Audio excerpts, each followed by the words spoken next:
क्या बोलूं, कहां से बोलूं और किस पर बोलूं। इस सबका यदि एक उत्तर है तो वह है मंडन। इस सभ्य सभा को प्रणाम और सभा के सभ्यों को प्रणाम।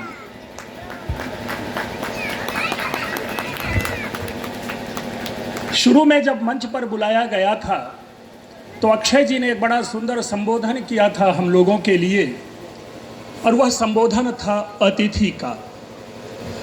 और जब जब यह अतिथि शब्द सुनता हूं तो एक ही बात याद आती है कि अतिथि तुम कब जाओगे।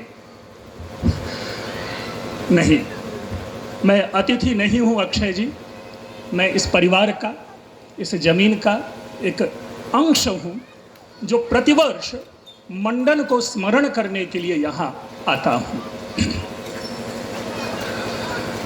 मंडन को लेकर के बड़ी बड़ी चर्चा चलती है, बड़ी बड़ी बातें की जाती है, मैं भी करता हूं।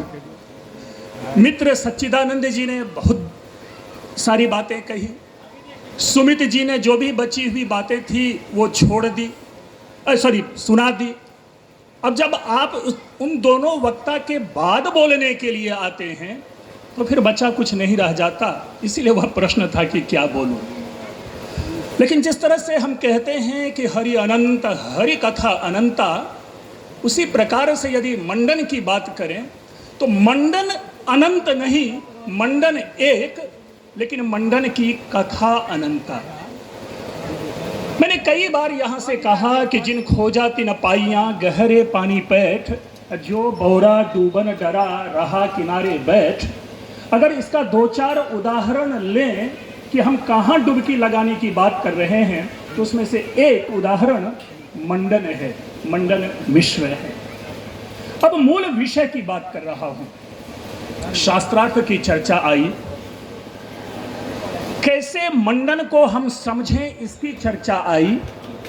लेकिन एक चीज मैं जरूर बता दूं कि मंडन बहुत अधिक आज के युग में पढ़ा जाने वाला एक शास्त्र के रूप में उपस्थित है। अभी इस वर्ष मंडन के ऊपर दिल्ली विश्वविद्यालय में शोध हुआ, पीएचडी की उपाधि मिलेगी अभी 26 फरवरी को कॉन्वोकेशन में। वैंकूवर में गया था, 10 पत्र पढ़े गए थे मंडन के ऊपर। बैंकॉक गया था, जिस जापान से सुमित जी आए हैं वहां पर सबसे अधिक मंडन की पढ़ाई हो रही है, वहां पर सबसे अधिक मंडन पे रिसर्च हो रहा है।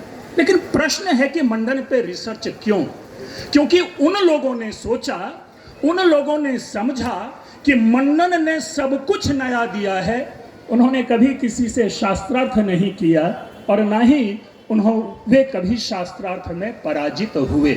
यह विषय बनता है, यह विषय इसलिए बनता है कि हम जन्म लेते नहीं कि उससे पहले अभिमन्यु में जब गर्भ की तरह रहते हैं तो माता पिता अपने बच्चे को सुना देते हैं कि शंकर और मंडन के बीच में शास्त्रार्थ हुआ था और मंडन पराजित हो गए थे। नहीं, मंडन कभी पराजित नहीं हुए।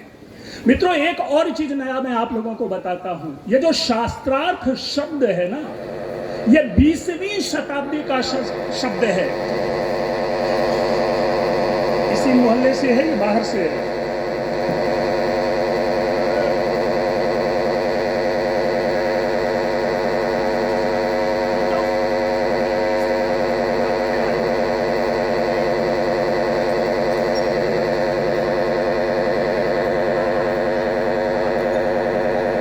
की। और जैसा मैंने कहा कि ये 20वीं या बहुत अधिक आप पीछे ले जाएं तो 19वीं शताब्दी में शास्त्रार्थ शब्द का सृजन हुआ है।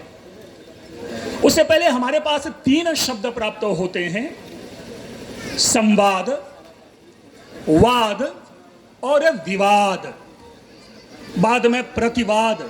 ये ठीक उसी तरह से है कि जिस तरह पहले तकरार होता है, फिर इनकार होता है, फिर इकरार होता है और उसके बाद बेकरार होता है। ये ठीक उसी प्रकार से है संवाद। संवाद में क्या होता है, एक श्रेष्ठ होते हैं और दूसरा कनिष्ठ होता है, अर्थात एक विषय विशेषज्ञ होते हैं और दूसरा उस विशेष विषय को ग्रहण करने वाला होता है। आप लोगों ने सुना होगा याज्ञवल्क्य और गार्गी मैत्रेयी संवाद, जनक याज्ञवल्क्य संवाद, या बाद में नचिकेता यमराज संवाद, या अर्जुन कृष्ण संवाद। तो ऐसे जितने भी हमारे इतिहास में दर्ज संवाद हैं उसमें देखेंगे एक ग्रहण करने वाला होता है और एक ज्ञान देने वाला होता है। कृष्ण ने अर्जुन को, यमराज ने नचिकेता को। तो इस तरह से ये संवाद है, और संवाद में कभी भी विवाद और प्रतिवाद नहीं होता। फिर उसके बाद आता है विवाद। विवाद में हम कभी निष्कर्ष पे पहुंचते ही नहीं, वो विवाद की अनंत परंपरा चलती रहती है, और जिसमें कोई किसी को अपने से छोटा नहीं समझता। इसीलिए वो एक इंफीरियर डिबेट हम उसे कहते हैं, विवाद को। एक होता है वाद। ये वाद है जिसका अर्थ होता है सिद्धांत, जो थोड़ा बहुत जानते होंगे हम लोग। आजकल बहुत सारे ऐसे वाद वाले शब्द प्रयोग कर लेते हैं। तो ये जो वाद है, ये वाद सिद्धांत होता है जो विषयों का प्रवर्तन करता है, जो निचोड़ ग्रहण करके हमारे सामने उपस्थित करता है। और मंडन उसी वाद के पुरोधा थे, मंडन उसी वाद के प्रवर्तक थे। मंडन ने कभी प्रतिवाद नहीं किया, मंडन के ग्रंथों में संवाद नहीं है, मंडन के ग्रंथों में विवाद नहीं है, बल्कि जिन जिन लोगों ने जो कहा उनके निचोड़ को ग्रहण करके उनकी जो अपनी यथार्थ बुद्धि विकसित हुई, उन्होंने अपने ग्रंथों में उसे समाहित किया। यद्यपि मैं वर्षों से बोलता आता रहा हूं, मैंने मंडन के शास्त्रार्थ के विषय पे बड़ी लंबी लंबी चर्चा की है, और मैं हमेशा कहता रहा हूं कि मंडन का कभी भी शंकर से आमना सामना नहीं हुआ है।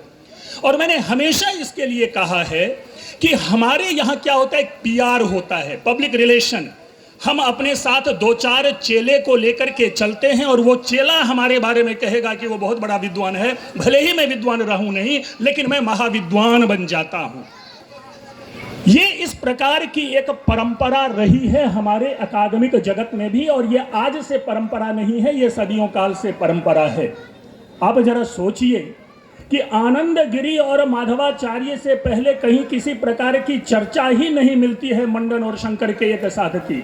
ना कि मंडन ने कभी डायरेक्ट नाम लेकर के खंडन किया, ना शंकर ने मंडन का खंडन किया। वो शंकर जो शंकर की अपने भाष्य में सबसे पहले सांख्य को प्रधान मल्ल कहते हैं, ये मेरा सबसे बड़ा प्रतिद्वंदी पहलवान है, यानी पहले मैं सांख्य दर्शन वाले को पटकनियां दूंगा। वो जो कि वैशेषिक न्याय पांचरात्र जो आस्तिक परंपरा के दर्शन है उसका वो खंडन करते हैं। उस मंडन ने कभी भी ना, उस शंकर ने नाम लेकर के कभी भी कहीं भी किसी भी ग्रंथ में ना तो मंडन के सिद्धांत का खंडन किया है, ना ही मंडन के नाम की चर्चा की है, ना ही मंडन के ग्रंथों की चर्चा की है। तब एक बात आई कि भाई हमें शंकराचार्य को सर्वोत्कृष्ट सिद्ध करना है। अब उन्हें आप कैसे सर्वोत्कृष्ट सिद्ध करेंगे?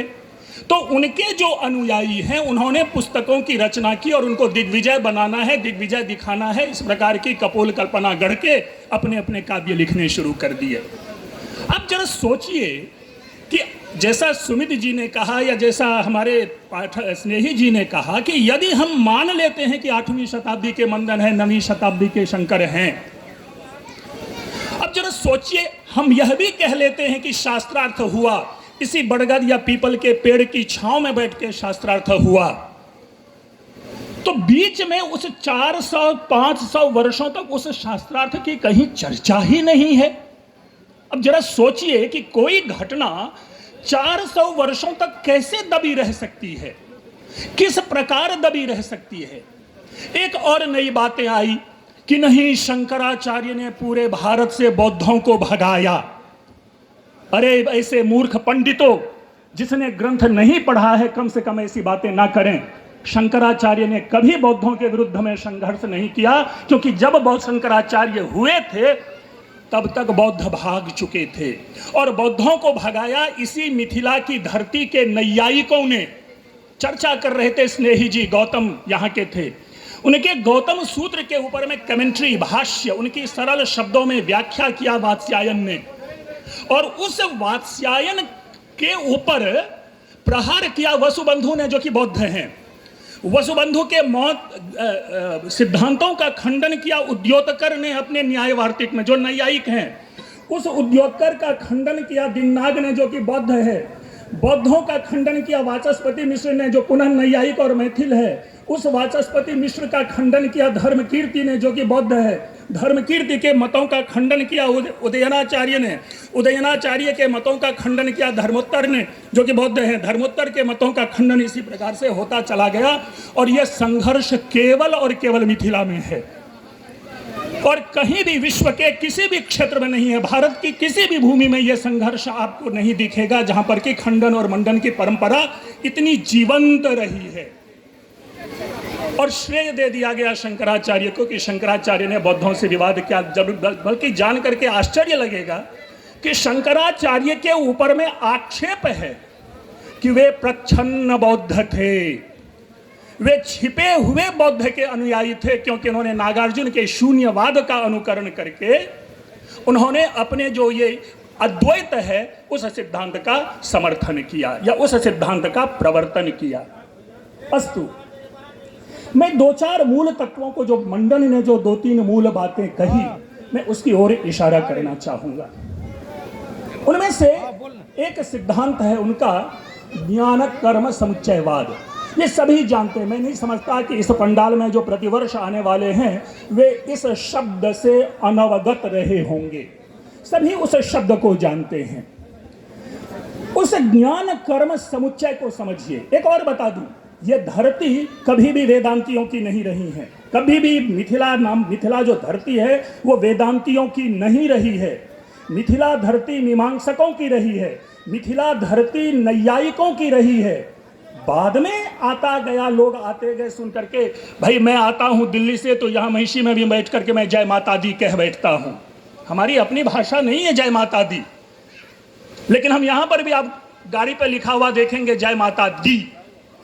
तो बाहर से लेकर के आते हैं वो ज्ञान यहां पर आ गया। उसी प्रकार अद्वैत को पढ़ करके आने वाले उन्होंने मिथिला में भी अद्वैत लाया। मैं नहीं कह रहा हूं कि मिथिला में अद्वैत नहीं है, लेकिन कभी भी मिथिला अद्वैतों की धरती नहीं रही है। मिथिला उपनिषदों की धरती रही है। आज भी हमारे यहाँ देखिए जो परंपरा है उपनयन आदि की, विवाह आदि की, उसमें छांदोग्य और वाजस्नेय ये विधा है।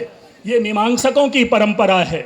अगर मैं छांदोग्य हूं, कोई वाजस्नेयी होंगे, और वो याज्ञवल्क्य की दी हुई परंपरा है। हम लोग याज्ञवल्क्य के संपोषक हैं विचारों के। याज्ञवल्क्य इस मिथिला रूपी प्रयोगशाला के प्रथम वैज्ञानिक हैं, जिन्होंने हमारे सामने इस प्रकार के कर्मकांड को दिया। और मित्रों, जब मैं ज्ञान और कर्म की बात करता हूं तो कर्म गृहस्थाश्रम से जुड़ा हुआ है। हमारे सारे कर्मकांड उसी से जुड़े हुए हैं। यज्ञ करना हो तो पत्नी चाहिए ही चाहिए। कोई भी आप कार्य करें, उनमें हम पत्नी के साथ बैठ करके उस कार्य, उस यज्ञ को, उस अनुष्ठान को, उस कर्मकांड को सिद्ध करते हैं, कोई भी हो। ऐसे में ये जो हमारी उपनिषद है ना, खास करके ईशावास्योपनिषद, और मैं ये भी कहता हूं कि हमारे इस मिथिला के ऊपर में सबसे ज्यादा प्रभाव ईशावास्योपनिषद का है। उस ईशावास्योपनिषद में एक मंत्र है, और वो मंत्र क्लियर कहता है कि इस संसार में रहते हुए, संसार के कार्यों को करते हुए हम उस परम तत्व को प्राप्त करें। जो केवल उस परम तत्व में लीन रहता है वो महान अंधकार में जाता है। यानी अगर हम मोक्ष के लिए लगे रहेंगे, केवल और केवल मोक्ष की बात करेंगे, तो हम महान अंधकार में जाएंगे। और उसी प्रकार यदि केवल हम संसार की बात करेंगे तो हम महान अंधकार में हैं ही। तो वहां पर उन्होंने कहा कि अविद्यया मृत्युम तीर्थवा विद्यया मृतमश्नुते, यानी इस संसार में रहते हुए, सांसारिक कर्मों को करते हुए, सांसारिक अनुष्ठान को करते हुए, तब हम उस परम तत्व की प्राप्ति कर सकते हैं। ये ईशावास्योपनिषद यजुर्वेद का अंतिम अध्याय, 40वां अध्याय, उसका यह मंत्र है। और मैंने कई बार कहा कि आप लोग सभी जो सिनेमा देखने के, बॉलीवुड के शौकीन होंगे, उन्होंने जरूर एक मूवी देखी होगी चंद्रकांत चित्रलेखा, जिसका गाना है लता की आवाज में कि संसार से भागे फिरते हो, भगवान को क्या तुम पाओगे। और मैं कहता हूं कि मंडन का समग्र सिद्धांत इसी उपनिषद मंत्र के ऊपर है। ब्रह्म सिद्धि है, वहां पर भी जाकर के देखेंगे कि ब्रह्म सिद्धि में मंडन मिश्र ने इस मंत्र को साक्षात कोट किया है, और उनका जो ज्ञान कर्म समुच्चय है वो उसी एक सिद्धांत पर बैठा हुआ है, बना हुआ है। यानी हम सांसारिक कर्म को ना करके केवल उसकी चर्चा करते रहें, जीवन यातना, जीवन व्यापार नहीं चल सकता। इसीलिए वो जो ज्ञान कर्म समुच्चय है वो कहीं ना कहीं चोट पहुंचा रहा था, आघात पहुंचा रहा था शंकर के सिद्धांत को। क्यों? क्योंकि शंकर इस पूरे संसार को ही मिथ्या कहते हैं, मंडन संसार को मिथ्या नहीं कहते। ये ज्ञान कर्म यही है कि कर्म को, यानी संसार को आपको स्वीकार करना ही पड़ेगा, सांसारिक कर्मों से आपको रहना ही पड़ेगा। और जो संसार से भागता है उसको पलायनवादी कहा जाता है। जो अपने घर परिवार के दायित्वों को नहीं संभालता है उनको हम कहते हैं कि वो रणछोड़ हो गया, वो पलायन हो गया, घर छोड़ करके भाग गया। ये वस्तुतः है हमारा कर्म और ज्ञान। तो ज्ञान और कर्म समुच्चय, set of knowledge and action, ये है ज्ञान कर्म समुच्चयवाद। मैं शास्त्रीय तर्कों को, नियमों को इसलिए नहीं रख रहा कि मुझे मालूम है कि मेरे श्रोता को मैं किस ढंग से वहां तक अपनी बात रख सकता हूं। लंबे लंबे श्लोकों को, लंबे लंबे कोटेशंस को दे करके मैं अपनी विद्वत्ता सिद्ध कर सकता हूं, लेकिन यह जरूरी नहीं कि मैं आपको समझा पाने में सफल हो पाऊंगा। इसलिए मैं उन सारी चीजों को छोड़ रहा हूं। अन्यथा वो बहुत ही मुश्किल था शंकर के सिद्धांतों के लिए, क्योंकि शंकर स्पष्ट कहता है ब्रह्म सत्यम जगन मिथ्या जीवो ब्रह्मैव नापरः, हो ही नहीं सकता है। भाई जब व्यक्ति स्वयं को नहीं जानेगा तो फिर दूसरे को कैसे जानेगा? भाई अगर ब्रह्म संवेद्य है तो पहले आत्म संवेद्य तो होइए, अपने को तो समझिए। जब हम स्वयं को नहीं समझेंगे हम दूसरे को कैसे समझेंगे? और ये शंकराचार्य के विरुद्ध में ये मंडन का मंतव्य है, और उसी पे उनका दूसरा सिद्धांत चलता है, जिस सिद्धांत का नाम है भावाद्वैतवाद। भावाद्वैतवाद शायद आप लोगों ने पढ़ा हो, अन्यत्र भी पढ़ा होगा। जो दो तीन प्रमुख सिद्धांत हम मंडन का पाते हैं, ज्ञान कर्म समुच्चय, उसके बाद भावाद्वैत, शब्दाद्वैत जिसकी चर्चा भी आई है, मैं उस पर भी चर्चा करूंगा यदि अक्षय जी हमें थोड़ा सा समय दे। उसके बाद प्रसंख्यान जिसकी मैंने चर्चा की थी, और इनका एक और विश्लेषण और विवेचन है, इनका भ्रांति का स्वयं अपना विश्लेषण है। दर्शन में उसे ख्यातिवाद कहते हैं। मैं उन गहरी चर्चा में नहीं जाऊंगा क्योंकि दिक्कत हो जाएगी, लेकिन जो मूल विषय है आज कहियो हेते। अच्छा चलू, हमरा नोत आइए भेट गेल, काल्हि से हो हमरा बजवा के छे, तो तहन हम काटि सकै छी, किछु विषय अपना लग रख लेब। हाँ, लेकिन नहीं, आवश्यक है उस भावाद्वैत को समझना। मैंने अभी चर्चा की अद्वैत, अद्वैत का मतलब ही होता है अद्वैत वेदांत। हम उसको और सरल शब्दावली में समझाएं तो वेदांत यानी भेदांत, भेद अंत। ठीक है, एक दूसरे में कोई भी भेद नहीं है, किसी भी प्रकार का भेद नहीं है। और ऐसा कहने वाला केवल एकमात्र शंकराचार्य हैं, वह ऐसा कह के चलते हैं और इसी प्रकार दुनिया को परिभाषित करते हैं। अच्छी बात है। मेरी बात कम से कम, मेरे मत में अद्वैत कभी घुसा नहीं।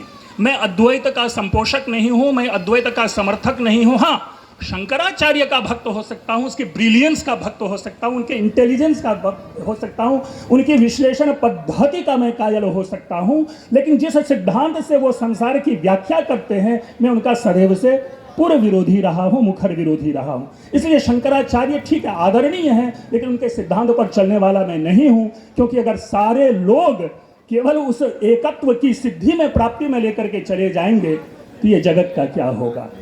और जगत तभी जगत है, जगत हम कह रहे हैं जगत है। अगर हम नहीं है तो ये जगत नहीं है, अगर हम नहीं है तो ये संसार नहीं है। इसलिए यदि हम हैं तो ये संसार है, और हम यदि हैं तो उसकी सत्ता है।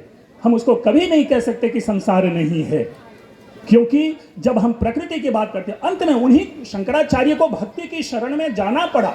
वो अपने से भिन्न देवों की स्तुति वो करते हैं, और जब वो भिन्न देवों की स्तुति करते हैं तो कैसे वो संसार को निराकृत करते हैं, अर्थात उनके स्वयं के कथन में विरोध है। अस्तु, शंकराचार्य की बात में मंडन की बात कर रहा हूं, तो मंडन भावाद्वैत की बात कर रहे हैं। भाव का मतलब होता है सत्ता, होना, एग्जिस्टेंस, यानी कोई वस्तु है। एक क्षण के लिए हम कहें कि जैसे ये चश्मा है तो इसकी सत्ता है। ये अलग बात है कि चश्मा की सत्ता नहीं होती, क्योंकि सत्ता केवल उसी की होती है जो विनष्ट नहीं होता। सारी चीजें विनष्ट होती है, हम भी विनष्ट होंगे। पेड़ पौधे सूखते हैं, ये भी टूट करके गिर पड़ेगा। मोबाइल में पानी चला जाता है, खत्म हो गया। तो उस दृष्टि से, एक दार्शनिक दृष्टि में, उनको हम नहीं कहते कि उनकी सत्ता है। सत्ता केवल वही उन्हीं की मानी जाती है जो तीनों कालों में हो। तीनों कालों में, कल था, आज है, कल भी रहेगा। ये 100 साल पहले हमें तुमसे प्यार था वाला आजकल नहीं, बल्कि ये किसी भी वस्तु की बात कर लें जो कल भी था। और ऐसे में हमारे पिताजी तो कल थे लेकिन आज नहीं है, इसलिए उनकी सत्ता नहीं है। इसी तरह मैं हूं, कल नहीं रहूंगा, मेरी सत्ता नहीं है। और जो कल होंगे, जिनको हम आज ने नहीं देखा है, उनकी सत्ता नहीं है। यानी किसी न किसी काल में तीनों की सत्ता नहीं है। लेकिन एकमात्र, चाहे ब्रह्म कह लें, चाहे सुप्रीम कह लें, चाहे आत्मा कह लें, चाहे अल्टीमेट कॉन्शसनेस कह लें, उनकी सत्ता है। क्योंकि ये पृथ्वी भी उसी रूप में है, उसकी सत्ता हम क्यों कहेंगे? बाद में पृथ्वी की भी सत्ता नहीं मानी जाती, इनके भी दो भेद हैं, एक नित्या और अनित्या, वो अलग विषय है। लेकिन मेरे पिताजी इसी पृथ्वी पर आए, मैं इसी पृथ्वी पर आया हूं, और मेरे आने वाली संतति भी इसी पृथ्वी पर आएगी।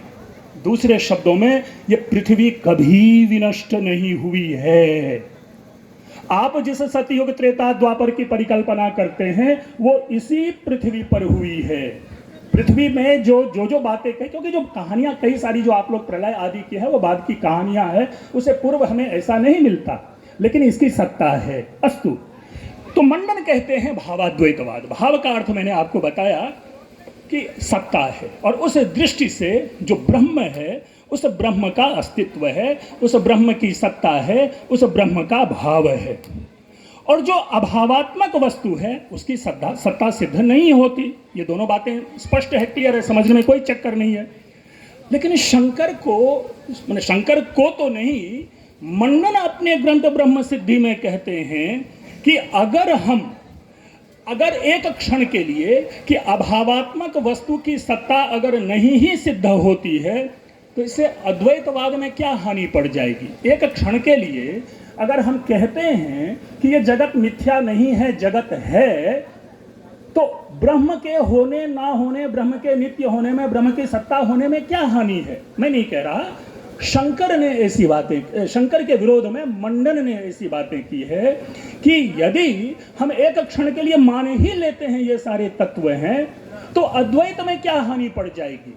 जो शंकर का चिंतन है ब्रह्म परम तत्व है, वो तो अदरवाइज भी परम तत्व है। और प्रायशः जितने भी आस्तिक दर्शन है, उन समस्त परम तत्व को मानते हैं, उस परम तत्व को स्वीकार करते हैं। यहाँ तक कि चार्वाक भी परम तत्व को स्वीकार करता है। लक्षण अलग है, सबने अपने अपने ढंग से उस परम तत्व की व्याख्या की है। शंकराचार्य अपने ढंग से परम तत्व की व्याख्या करते हैं, मंडन अपने ढंग से परम तत्व की व्याख्या करते हैं, न्याय वाले अपने ढंग से परम तत्व की व्याख्या करते हैं, वैशेषिक सांख्य योग वाले अपने अपने ढंग से परम तत्व की व्याख्या करते हैं। और इन सारे लोगों की व्याख्या में समानता नहीं है। चार्वाक भी अपने ढंग से व्याख्या करते हैं। ये अलग पक्ष है कि हम किस सिद्धांत को मानते हैं, किस सिद्धांत के अनुयायी हैं। तो ऐसे में अद्वैत के अनुयायी ज्यादा हो गए, सब लोगों ने उसे एक प्रमुख विषय बना दिया और वो हमारे जीवन में आ गया, और हम लोग अद्वैत के बाहर निकलकर कुछ सोचे ही नहीं पाते, और तब जाकर के मंडन की उपेक्षा हो जाती है। क्यों? क्योंकि हमारे ऊपर पहले से ही एक ऐसे विज्ञान को डाल दिया गया, हम उससे बाहर निकलना नहीं चाहते। कोई भी, हर व्यक्ति गृहस्थ में रहना चाहेगा, हर व्यक्ति गृहस्थाश्रम में आना चाहेगा, हर व्यक्ति विवाह करना चाहेगा, हर व्यक्ति की संतान होगी, लेकिन फिर भी वो कहेंगे कि नहीं, जो है सब वही है। मैं क्षमा चाहूंगा, हमारे पूर्व मुख्यमंत्री थे, उनके कई सारे बाल बच्चे हैं। उनसे पत्रकारों ने पूछा कि सर, आप तो इतने प्रगतिवादी हैं, सारी सोच लेकर के चलते हैं, और आपके ये इतने ढेर सारे बच्चे, तो उन्होंने कहा सब भगवान की कृपा है, ये सब भगवान की कृपा है। क्या हमारे अगर 5 या 8 या 10 बच्चे हैं तो ये भगवान की कृपा हो गई? जरा सोचिए इस विषय पर। तो हमारे सामने क्या होता है कि इसी प्रकार के नैरेटिव गढ़ लिए जाते हैं, इसी प्रकार के नैरेटिव बना दिए जाते हैं और हम उनसे बाहर निकलना नहीं चाहते। क्यों? क्योंकि हम डरपोक होते हैं। और आप लोग सभी जाने कि भय है, ध्यान से, कि भय है इसीलिए भूत है, भय है इसीलिए भगवान है, भय है इसीलिए क्या है कि हम अन्य चीजों से दूर रहने की कोशिश करते हैं। नहीं तो सोचिए कि कभी यहां पर भी भूत डांस करता होगा, लोग हमारे दादा बाबा परदादा कहते होंगे कि वहां मत जाना, वहां भूत रहते हैं। और आज तक किसी ने भूत को नहीं देखा, सभी कहते हैं कि मेरे चाचा कहानी सुना रहे थे तो मेरे दादाजी को दिखा था, एक किसी भी व्यक्ति को भूत नहीं दिखा। तो भूत क्या इतने कमजोर थे कि आज यहां से भाग गए? वस्तुतः हम अंधकार से डरते हैं और उसी अंधकार में हम परिकल्पना कर लेते हैं कि भूत है, प्रेत है, पिशाच है, आदि है। तो हमें चीजों को समझना होता है, हमें विषयों को पकड़ना होता है। हमें ऐसा कभी नहीं होना चाहिए कि किसी ने कह दिया कि कौवा तुम्हारा कान लेके उड़ा जा रहा है और हम कौवे के पीछे दौड़ लगा देते हैं। अरे अपनी कान तो टटोलिए, आप उस मंडन को तो समझिए, उस मंडन और शास्त्रार्थ के नैरेटिव को तो पकड़िए। और वो वही नैरेटिव है जहां पर की एक स्टाइल चली थी, एक शैली विकसित हुई थी फराह खान के ओम शांति ओम की तरह। ओम शांति ओम एक मूवी है, सिनेमा, जिसमें हर जमाने के सारे एक्टर को इकट्ठा कर देते हैं। दिलीप कुमार भी, मनोज कुमार भी, धर्मेंद्र भी, जितेंद्र भी और आज के शाहरुख खान भी।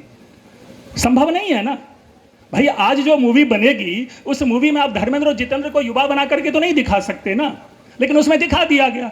ठीक, हमारे पुराने साहित्यकार कुछ इस प्रकार के ग्रंथों की रचना करते थे जिसमें हर काल के चरित्र को एक साथ बिठा देते थे। वही शंकर दिग्विजय ले लीजिए, एक कई सारे चरित्र उन्होंने डाल दिया, उसी में एक मंडन को घुसा दिया और एक कहानी चला दी। और हम लोग अपने बचपन से अपने लोगों को, अपने बाल बच्चे को सुनाना शुरू कर दिए कि यही मंडन और शंकर का शास्त्रार्थ हुआ और मंडन हार गए। मित्रों, सारे के सारे विद्वान लोग बैठे हैं, आप सभी लोग हैं। मैं हमेशा अपने जेब में त्याग पत्र लेकर के चलता हूं। कहीं भी किसी भी जगह ये कोई मुझे लिखित दिखा दे कि मंडन और शंकर का शास्त्रार्थ हुआ था, मैं दिल्ली विश्वविद्यालय के सेंट स्टीफेंस कॉलेज के अध्यक्ष पद से आज मैं त्याग पत्र दे दूंगा। आप केवल भावों पर चलते हैं, आप केवल कहानियों पे चलते हैं, आप जाकर के तो देखिए, कहीं पर भी नहीं मिलता। और पूरे वैश्विक परिदृश्य में, पूरे भारतीय ज्ञान परंपरा के नेपथ्य में अगर आप देखना चाहेंगे तो सदैव केवल एक शास्त्रार्थ की चर्चा होती है। क्या अन्य शास्त्रार्थ नहीं हुए थे? क्या एक भी अन्य शास्त्रार्थ की चर्चा आप लोग सुना दें शंकर और मंडन के अलावा किसी भी दर्शन साहित्य में जिस कोई भी विधा ले लें, उसमें कहीं भी कोट नहीं किया जाता। मंडन और शंकर के शास्त्रार्थ के अलावा कोई दूसरा उदाहरण दे दें, क्योंकि जब भी कोई दूसरा उदाहरण देगा वो शास्त्रार्थ नहीं है, वो संवाद है। वहां पर किसी को पराजित नहीं दिखाया गया, केवल एकमात्र मिथिला की जो अस्मिता है, मिथिला का जो अस्तित्व है, मिथिला में रहने वाले हमारी आपकी सबकी जो अस्मिता है, उसके ऊपर प्रहार करने का ये प्रयास था। जिसके कार्यों के देखिए, पूरे भारतवर्ष में ज्ञान के 2 ही क्षेत्र रहे हैं। अगर आप ज्योग्राफिकली देखें तो 2 ही क्षेत्र हैं। एक क्षेत्र है कश्मीर, जहां पर कि साहित्य शास्त्र का पूरा समुदाय हुआ है, चाहे भरत हो, आनंदवर्धन हो, मम्मट हो, कल्हण हो, बिल्हण हो, जिल्हण हो, शिल्हण हो, और जो भी हो, सारे के सारे जो उद्भट हो, रुद्रट हो, सारे के सारे साहित्य शास्त्री वहां हुए हैं। और दूसरा ज्ञान का जो प्रदेश था, ज्ञान का जो प्रयोगशाला था, ज्ञान के जो ऑक्सीजन और हाइड्रोजन को समझने की जहां पे प्रक्रिया चल रही थी, वो थी मिथिला। अब इस मिथिला को कैसे हम डिमीन करें, इस मिथिला को कैसे हम निराकृत करें, हम मिथिला को कैसे हीन दिखाएं, वो उसी शैली की परिणति है, उसी शैली का परिणाम है जिसमें मंडन जैसे लोगों की कहानियां गढ़ ली गई। और उस काल में केवल मंडन की ही कहानियां नहीं चली, हमारे कालिदास की भी कहानी चल पड़ी। कालिदास को भी हम लोग सभी उदाहरण में सुनाते हैं कि भाई वो बड़े मूर्ख थे बचपन में, और जिस पेड़ की डाल पे बैठते थे उसी पेड़ की डाल को काट रहे थे। भाई कहां से ये कहानी आ गई? अगर गुप्ता पीरियड में 450 एडी में अगर कालिदास होता है तो 606 ईस्वी के अभिलेख में पुलकेशिन द्वितीय में जो ऐहोल का अभिलेख है रवि कीर्ति, वहां पर महारवि को और कालिदास को महाकवि कहते हैं। मतलब 156 वर्ष के दौरान वो व्यक्ति महाकवि होता है, लेकिन 15वीं शताब्दी में प्रबंध तुंगाचार्य ने मेरु चिंतामणि में अगर लिख दिया, ये कहानी लिख दी, तो कालिदास घर घर में कहानी बन गई कि वो बचपन में मूर्ख थे। बताएं आप, 16वीं शताब्दी 15वीं शताब्दी का ग्रंथ मैं कह रहा हूं, और मैं कालिदास को 450 ईस्वी का बता रहा हूं, मतलब 1200 ईस्वी के मध्य कहीं कोई कहानी नहीं मिलती कि कालिदास मूर्ख थे। ठीक उसी प्रकार कहीं ये कहानी नहीं मिलती कि शंकर और मंडन के बीच में शास्त्रार्थ हुआ था और शंकर ने मंडन को पराजित कर दिया, मंडन सुरेश्वर हो गए। और ये मंदिर, एक बार फिर से बता दूं, ये जिन चारों मंदिर सिद्धपीठ की हम आप चर्चा करते हैं, ये मंदिर 14वीं 15वीं शताब्दी के बने हुए मंदिर हैं। क्षमा चाहूंगा, मैं किसी की भावना की बात नहीं कर रहा, मैं इतिहास की बात कर रहा हूं, मैं प्रमाण की बात कर रहा हूं, मैं विषय की बात कर रहा हूं, मैं वस्तु की बात कर रहा। 13वीं 14वीं शताब्दी के बने हुए मंदिर हैं। ठीक उसी प्रकार आप सभी लोग घर में स्तोत्र रत्नावली पढ़ते होंगे, नमंत्रम नो यंत्रम तदपि च न जाने स्तुति महो न चाह्वानम ध्यानम तदपि च न जाने स्तुति कथा न जाने बुद्रास्ते, सभी पढ़ते होंगे। किसकी रचना है? आपके ग्रंथ में लिखा हुआ है श्रीमद् शंकराचार्य विरचितम, और हम सभी बच्चे को सिखाते हैं कि देखो शंकराचार्य ने इस श्लोक की रचना की है। अरे व्यक्ति कहने वाले, जरा श्लोक तो पूरा पढ़ लो। उसी में लिखा हुआ है मया 85 अधिकम अपनीते तु वयसी, कि मेरे 85 से अधिक साल हो गए। यानी मैं शंकराचार्य जो इस श्लोक को लिखने वाला हूं, मैं 85 से अधिक साल का हो गया हूं। और हमारे जो आदि शंकराचार्य हैं वो 32 वर्ष की अवस्था में परलोक सिधार गए थे। समय समय पर आने वाले शंकराचार्य ने समय समय पर अपने काव्य, अपने ग्रंथ लिखते गए, उनकी कहानियां चलती गई। हम सारा का सारा श्रेय आदि शंकराचार्य को देते चले गए। दुख यहां पर है, इसीलिए हमें उस विषय का अन्वेषण करना पड़ता है। उस तथ्य को पथ्य बनाने के लिए सत्य का अनुसंधान करना पड़ता है। हम लोगों ने कभी सत्य का अनुसंधान नहीं किया। हमें प्रसन्नता यही होती रही कि ये मेरा गांव है और इस गांव में शंकराचार्य आए थे, इसलिए अगर मंडन को हम पराजित भी कह देंगे तो हमारे गांव की प्रतिष्ठा बनी रहेगी। भाई कौन हारे हुए को पूजता है? कौन हारे हुए को पूजता है? भाई हम तो आज चलें दुर्योधन का मंदिर बनवाते हैं, हम कौरवों का मंदिर बनवाते हैं, हम रावणों का मंदिर बनवाते हैं, क्योंकि वो भी हारे हुए हैं। अगर आप हारे हुए मंडन को इतनी प्रतिष्ठा देना चाहते हैं तो ये उचित नहीं। मंडन विजेता था। मंडन केवल और केवल, देखिए हम सब लोगों ने कहा कि मंडन मीमांसक थे। मंडन प्रैक्टिसिंग मीमांसक थे। अपने आचरण में, अपने समाज में, अपने परिवार में, अपने कर्तव्य में मीमांसक थे। लेकिन वे विद्वान जो थे वे उपनिषद के विद्वान थे, वे वेदांत के विद्वान थे। क्यों? क्योंकि मीमांसा के सारे ग्रंथों को मिला दीजिए, उससे भी बड़ा है ब्रह्म सिद्धि। और मीमांसा में जो मीमांसानुक्रमणिका है, हम उनकी ओरिजिनलिटी की बात नहीं करते, क्योंकि उन्होंने अनुक्रमणी बनाई है। वो उसमें कोई बहुत अधिक बौद्धिक विनिवेश नहीं है। हाँ, भावना विवेक और विधि विवेक की बात करेंगे। इतनी पतली पतली सी ग्रंथ है, और अगर आप जाकर के देखें ब्रह्म सिद्धि इतनी मोटी ग्रंथ है। जो व्यक्ति इतना मोटा ग्रंथ है उनको भी हमने मीमांसक बना के छोड़ दिया। हम सभी प्रैक्टिसिंग मीमांसक हैं, हम सभी उसी मीमांसा में जीते हैं। हम उपनयन करते हैं, हम विवाह कर्म करते हैं, हमारे यहाँ श्राद्ध होता है, हमारे यहाँ सारे संस्कार है, उन सारे संस्कारों का अनुपालन करते हैं, इसलिए हम मीमांसक हैं। लेकिन ज्ञान से यह धरती जो है सदैव उस उपनिषदीय विद्या की धरती है, उपनिषदीय ज्ञान की धरती है, जहां पर ज्ञान की ज्योति प्रज्वलित हुई। और तब जाकर के एक लंबी लिस्ट हमारे स्नेही जी ने हमारे सामने दे दिया कि चाहे वो उदयनाचार्य हो, चाहे वो वाचस्पति मिश्र हो, चाहे वो मंडन मिश्र हो, चाहे वो गौतम हो, चाहे वो द्योतकर हो, या चाहे कोई अन्य हो, मुरारी मिश्र। अभी एक आलेख आया है जिसमें आप लोगों को ये भी नहीं मालूम, मुरारी मिश्र एक मीमांसक हुए, वे इसी धरती के हैं, महिषी के हैं। हमें मालूम नहीं। क्यों नहीं मालूम? क्योंकि हम लोगों ने कभी ज्ञान का प्रयास ही नहीं किया। हमें तो खुशी मिलती रही कि भाई हम कह देंगे कि मंडन मिश्र यहाँ के हैं और शंकराचार्य ने आकर के पराजित किया, हम इसी में खुश हो लेते हैं, हम क्यों मुरारी को ढूंढने जाएंगे। और दुखद तो ये तब होता है जब कुछ लोग यहीं के अपने बड़े बड़े फेसबुक पे डालते हैं और सरकार को लेटर लिखते हैं कि सहरसा के रेलवे स्टेशन पे लिखा दिया जाए कि ये शंकर मंडन की धरती है जहां मंडन शास्त्रार्थ में पराजित हुए थे। कितना दुखद है, कितनी पीड़ा है। मैं अपना अवसान करना चाहूंगा। लोग अपनी प्रेमिका को लेटर में लिखता है, लोग अपनी प्रेमी को लेटर में लिखती है, लेकिन मैं किस रूप में उस पंक्ति को पढ़ता हूं और उसी को पंक्ति को पढ़ के मैं समाप्त करूंगा। और वो पंक्ति है,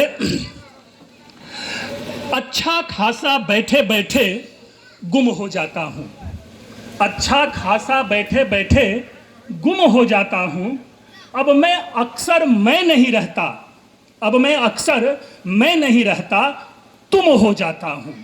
और ये तुम कोई और नहीं, मेरे लिए मंडन है। और मैं उस मंडन के लिए चाहे ये पूरा गांव, चाहे ये पूरा इलाका मुझे बार कर दे, लेकिन मैं केवल और केवल मंडन की सत्यता, मंडन की यथार्थता की चर्चा करता रहूंगा। मंडन मेरे आत्मा में है और मंडन को मैं अपने दिमाग से पहचानता हूं। आप लोगों ने ध्यानपूर्वक सुना, आप लोगों का बहुत बहुत धन्यवाद।